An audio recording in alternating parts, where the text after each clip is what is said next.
మన ముకుంద జ్యువెలర్స్ లో కాసుల పేరు festival flats 9.99% of on VA కాసుల పేరు జ్యువెలర్స్ నూతన బ్రాంచెస్ జూబ్లీ హిల్స్ మరియు వైజాగ్ లో అతి త్వరలో ప్రారంభం. ఉమ్మడి అనంతపురం జిల్లా రాజకీయాల్లో పెనుకొండ ఒకప్పుడు ప్రశాంతమైన ప్రాంతం. కానీ ఇప్పుడు అక్కడ వైసీపీలో సెగలు పుడుతున్నాయి. అది కూడా ప్రజా సమస్యల మీద కాదు. ఆ పార్టీ నేతలు ఒక ఇంటి విషయంలో ఒకరి మీద మరొకరు కారాలు మిరియాలు నూరుకుంటున్నారు. స్థానికుడైన మాజీ మంత్రి శంకరనారాయణ గూడు చెదరగొట్టేందుకు మరో మాజీ మంత్రి ఉషశ్రీ చరణ్ వ్యూహాలు రచిస్తున్నారట. పెనుగొండ వైసీపీ ఇన్ఛార్జిగా వచ్చిన ఉషశ్రీ చరణ్ శంకరనారాయణను నియోజకవర్గం నుంచి వెళ్లగొట్టాలని చూస్తున్నారట. అధిష్టానాన్ని అడ్డుపెట్టుకుని జరుగుతున్న ఈ పాలిటిక్స్ వెనుక ఉన్న అసలు మాస్టర్ ప్లాన్ ఏంటి? అనంతపురం జిల్లా పెనుకొండ వైసీపీలో 5 ఏళ్ల పాటు చక్రం తిప్పిన మాజీ మంత్రి స్థానిక మాజీ ఎమ్మెల్యే శంకరనారాయణకు ఇప్పుడు సొంత పార్టీలోనే గడ్డుకాలం నడుస్తుంది.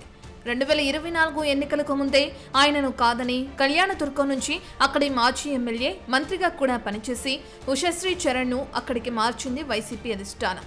గత ఎన్నికల్లో ఉషశ్రీ చరణ్ పెనుకొండ ఎమ్మెల్యేగా పోటీ చేస్తే జగన్ ఆదేశాల మేరకు శంకరనారాయణ అయిష్టంగానే అనంతపురం ఎంపీగా పోటీ చేయాల్సి వచ్చింది. అయితే ఇద్దరు ఎన్నికల్లో ఘోర పరాజయం పాలయ్యారు.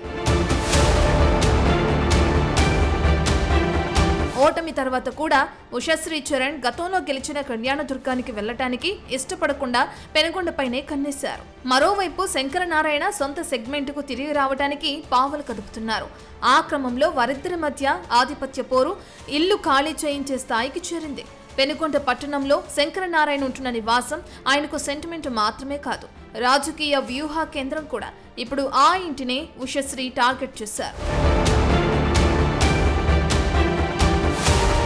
నియోజకవర్గ ఇన్ఛార్జిగా తనకు సరైన కార్యాలయం లేదని, గతంలో పార్టీ పరంగా నిర్ణయించిన ప్రాంగణాన్ని తిరిగి కేటాయించాలని లేదా శంకరనారాయణ ప్రస్తుత నివాసాన్ని ఖాళీ చేయాలని ఆమె పట్టుపడుతున్నారు. నేరుగా అడిగితే శంకరనారాయణ ఒప్పుకోరని తెలిసిన ఉషశ్రీ తాడేపల్లిలోని కీలక నేతల ద్వారా పావులు కదుపుతున్నట్లు తెలుస్తుంది. పార్టీ ఇన్ఛార్జికు పవర్ ఉండాలి, అది ఆఫీస్ నుంచే మొదలవ్వాలని అధిష్టానం వద్ద పంచాయతీ పెట్టినట్లు సమాచారం. అయితే శంకరనారాయణ కూడా తక్కువ తినలేదు.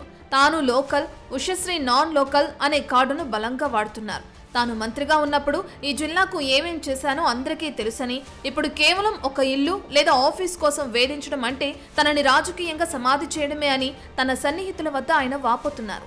అయితే శంకరనారాయణకు క్యాడర్ సపోర్ట్ బాగా పెరుగుతుంది.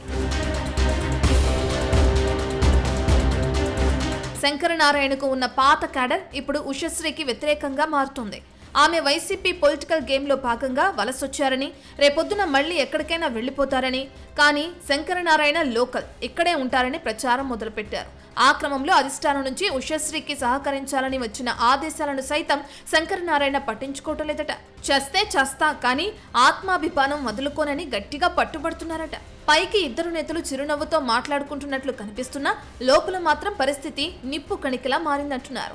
ఉషశ్రీ చరణ్ తనదైన శైలిలో పార్టీ కేడర్ను తన వైపు తిప్పుకోవడానికి ప్రయత్నిస్తుంటే శంకరనారాయణ ఆ ప్రయత్నాలకు అడ్డుకట్ట వేస్తున్నారు.